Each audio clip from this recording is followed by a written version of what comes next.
I'm going to teach you a Hebrew word for mature, and it's called tamim. Tamim in Hebrew, or I should say tamim in English, many times is rendered as perfect.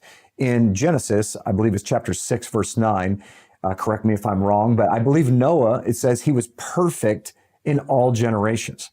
Now, we can look at that and we can look in English and deduce that he was he was sinless.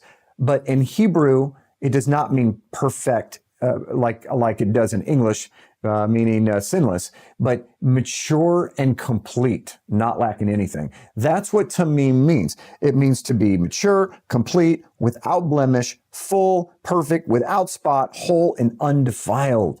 It means that he's a righteous man. Abraham was tamim. Isaac was tamim. Jacob was very not tamim for a very long time until he matured. King David had to walk through the process of being tamim. Tamim is the process that we go through that starts with unleavened bread, the beginning process of making bread. And as we mature through the counting of the Omer and we count the 7 Shabbats, the 7 Sabbaths, the 49 days, on the very next day, the bread is tamim. It's complete. It's had the proper yeast added to it, the proper kneading, the proper rising, the proper heat, the proper tribulation, and then out comes this incredible loaf of bread that's worthy for the high priest to wave before Yahweh himself. This is the spiritual journey that all of us are on, my friends. We are all on the journey of going from salvation, which is what I believe Passover is connected to. Of course, Yeshua dies on the cross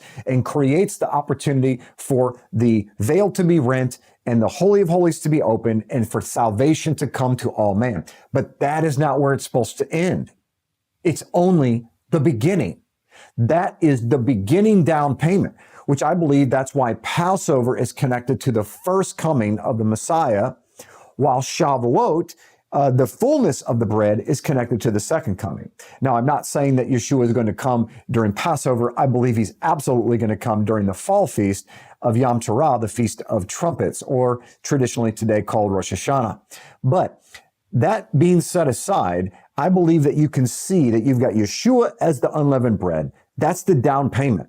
But that's not all. That does not make a mature believer, just believing in Jesus. Just inviting Yeshua into your heart does not make a person tamim. So I would like to walk through the scriptures and find out what does. What does mature look like?